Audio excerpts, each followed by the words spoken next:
Hey guys, it's Paige Poppe. Welcome back to my channel and thanks for joining me for a new video. Today we are going to be filming my monthly favorites video, which is kind of early for May but kind of late for April, so let's call it more of a recent favorites video. The reason it's kind of like in the middle of the month is all of a sudden I had a bunch of favorite new things accumulated and I was like, I just need to film a video. I can't wait any longer, so here we are. Today I have fashion, accessory, food, art supplies, and beauty favorites to share with you. So obviously a lot of things. I want to jump right into it. But first, if you happen to be new here, I just want to say welcome and let you know who I am. Like I said before, my name is Paige Poppe and I am an artist. And if you like what you see here, please give this video a thumbs up to share it. It helps me out a ton. And also subscribe so that you can keep up with the rest of the videos to come. All right, we're jumping in. We're doing it. This is kind of a favorite. I'll briefly mention it, so we'll do fashion. I have a vlog here on my channel from when I dyed these with my friends. My friend Tiffany is a wonderful artist and she does macrame and shibori dyeing and most recently encaustic painting.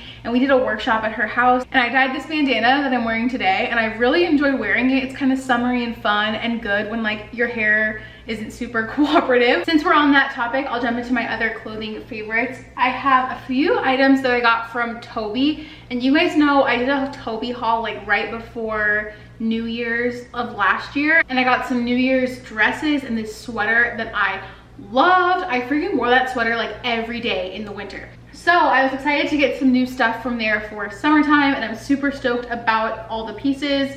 I just realized I got foundation on this one because I wear it so much. Oops.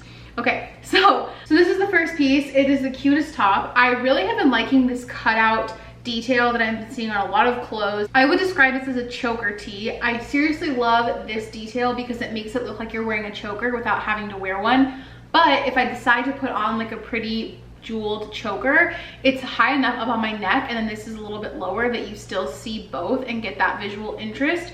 This is super soft, and I honestly don't have anything in my wardrobe this color, which is kind of silly considering these are similar, but I have a couple denim tops like this that are a little bit more utilitarian, but this is more soft and feminine. And I also got it in a large so that it would be very long. I've been pairing this with leggings and a caged bralette. I was wearing it in a vlog the other day, so you can see it on. And I just feel like it's very thin and light for summer while still being covered. That's one thing I always look for in Arizona because the sun is so strong that you want to make sure your shoulders are covered up. Although a tank top might be cooler, you really want to have that extra coverage so you don't get burned.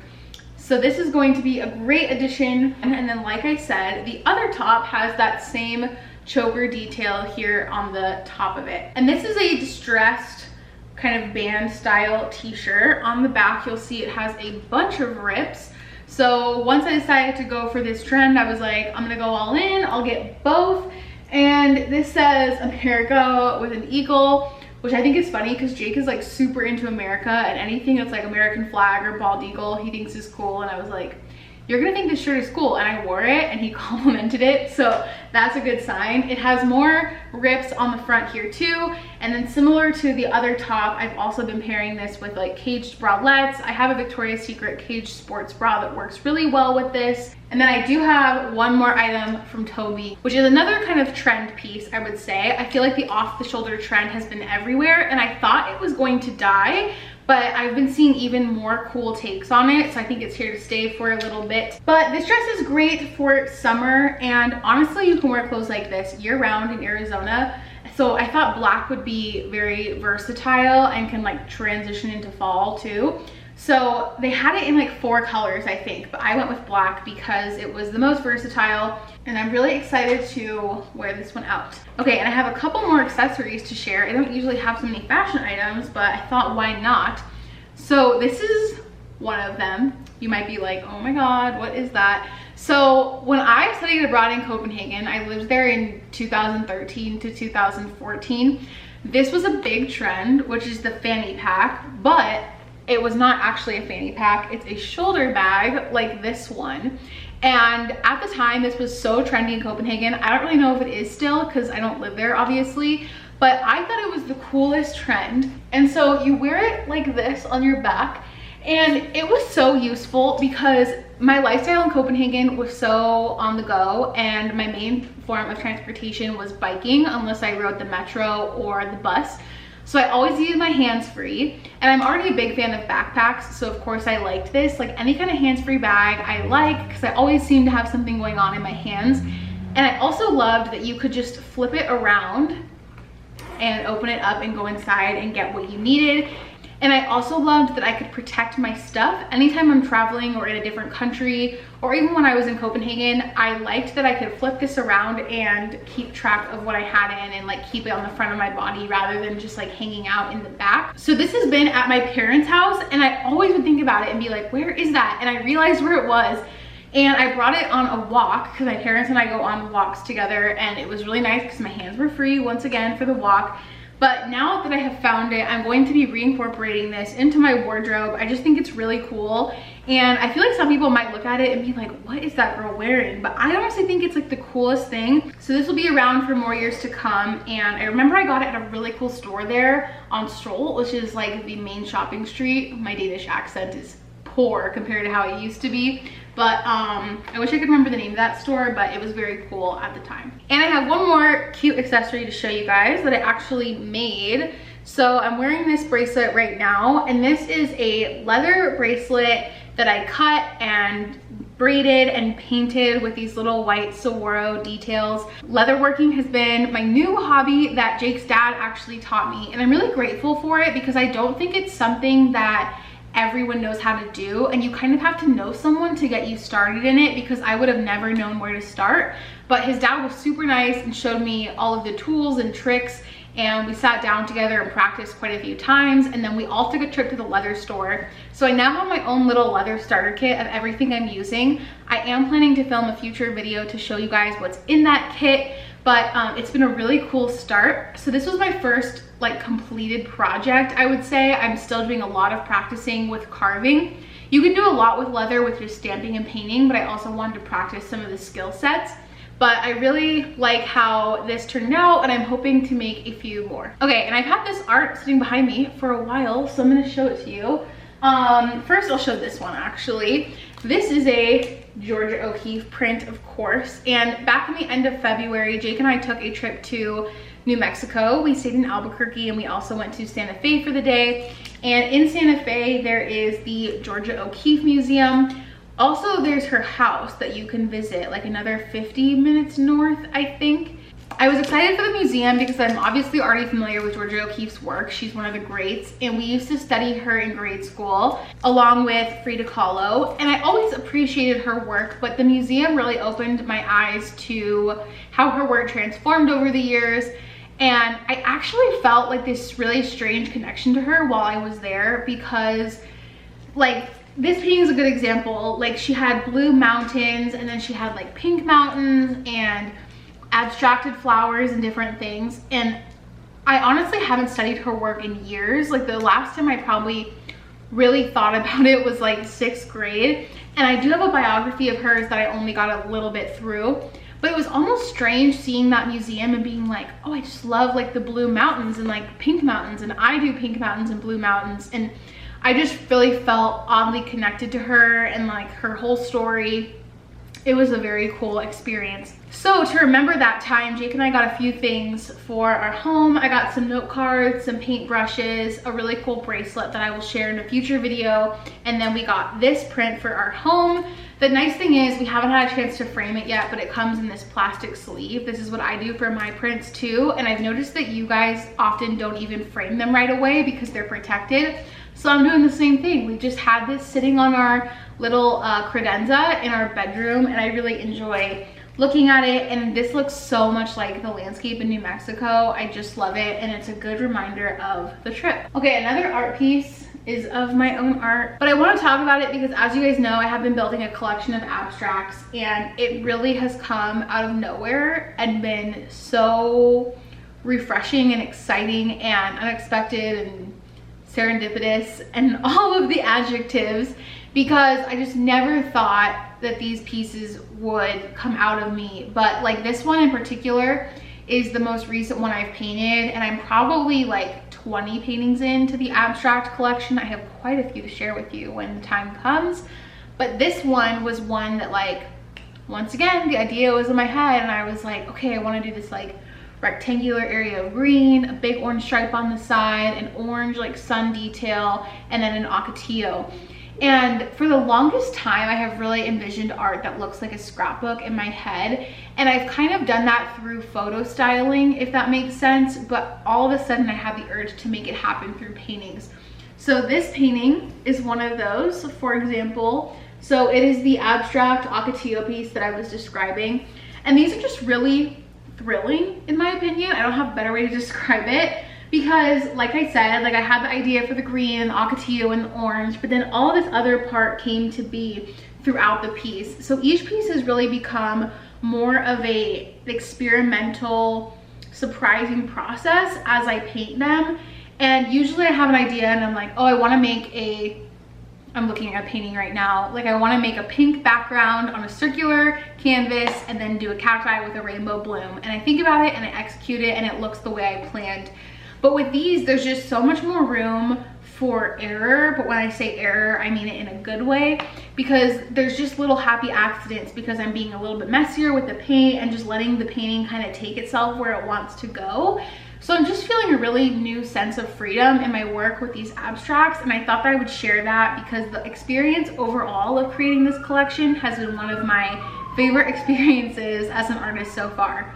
And the last category we will wrap up with is beauty. I have quite a few new things to share in this category, which is surprising for me. I'm not like a huge beauty junkie. Like I have my basics for makeup and I don't really branch out of it that much unless I really hear good things about a product. And I also don't go all out with beauty stuff.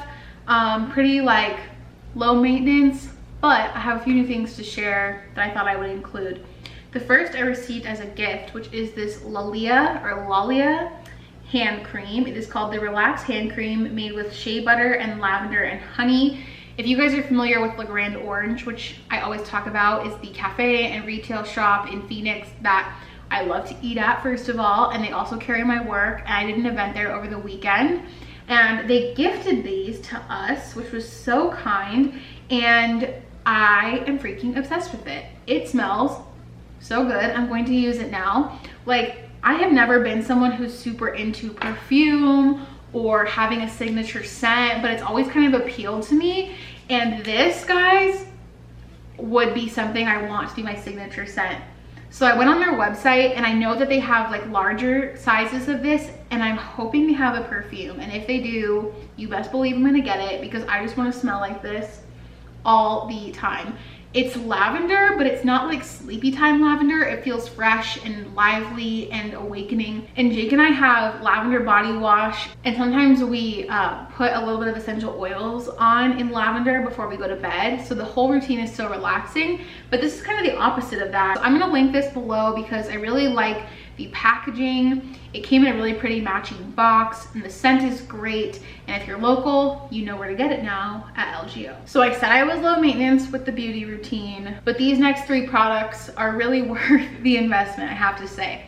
So I have been really disappointed lately just with the like texture and movement and like quality of my hair. Like I feel like it's been kind of flat and uncooperative, and today it doesn't look as cute as I would like, but this is me doing barely anything to my hair. I used these products, I put them in a tight wet bun, and then I went to sleep, and then I wake up with these curls, and then I just throw in a few curling iron curls to freshen it up. So this is what it looks like without even having to do very much. And then when I do go all out and style it, I really like the way it looks because of these products. So I have really sensitive skin. Like even band-aids really irritate my skin because of the adhesive. And I have known for so long that Bumble and Bumble products are the best for my hair. But I have been bad and I have tried like natural options, or if I'm out at TJ Maxx and I see a brand I want to try, like I had a friend who raved about the Jason products, and I saw those and I tried them, and I don't know why I kept experimenting when I knew that this was for me all along, but all of those shampoo and conditioners were really hard on my hair and my scalp did not like it. Like the quality of my hair, it had like no volume, it wasn't soft, it wasn't bouncy like this, and it would never naturally just like form curls the way that they are now. But my mom to the rescue was like, hey, do you need any Bumble and Bumble? I'm stopping by the salon and I will pick you up some. And I was like, yes, because I had just been thinking about getting these because I had a Sephora gift card from Jake, and I'm like, I'd need these sooner than later. What I chose was the Hairdresser's Invisible Oil Trio, and the reason I did was because I already have used this in the past, like 2 years ago, or what, actually like maybe 5 years ago, because the salon and stylist that I used to go to only used Bumble and Bumble products, and I loved this on my hair. It's really good for your ends, and it also protects against heat damage, which is also part of the reason my hair wasn't performing well. So I started using a Chi heat protectant spray, which smells really strong, and I'm not sure if it works that well. It weighs down your hair, and this one does not. I think it's called the Invisible Oil for that reason, because it's so weightless and does not make your hair greasy. So I knew I already wanted to pick this up for my hair care. And then when I looked on Sephora, I realized that they have a shampoo and conditioner to go with it now. And I'm pretty sure that these are new because this has been around for, like I said, quite a long time, at least since 2013, or maybe even like 2008 when I was a sophomore. So when I realized you could do all of the matching hair care, I was like, yes, sign me up. And this specifically says for dry hair. And the 6 oils are meant to soften, silken, tame, defrizz, detangle, and protect. Sign me up. Like I said, these are not the cheapest hair products compared to the like $6.99 shampoo I was using from TJ Maxx, but the payoff has been so worth it. They also give you a really generous amount of product. So I thought I would talk about these. If you've never used Bumble and Bumble before, I've never used a single product from this company that I don't like. I've used like the seaweed shampoo and the volumizing shampoo set. This I've at least repurchased twice now. I love, if you have a sensitive scalp, it might be worth trying. I'm not quite sure if they're like designed for that, but I never seem to have a problem. I think it might just be because they're more of a high-end product and they're made with better quality ingredients. Okay, that was long-winded, and I actually had to delete videos off my camera twice because I ran out of memory card space twice. So I hope you guys enjoyed the video. Personally, I love longer videos, so I try to do the same here on my channel. Thank you so much for watching, and like always, everything will be linked in the description box so you can easily go find these products if you would like to. And then for this collection, if you guys would like to be notified when I release it, I'm going to release all of the pieces at once. I have sold a few already to customers who inquired about them, but I will have a launch date coming up soon. So if you join my newsletter list at paigepoppe.com/join, you will receive an email when it goes live so that you can see the pieces first and collect one if you would like to. But thanks again, guys. Until my next video, I am sending all of my positive and creative vibes your way. Bye.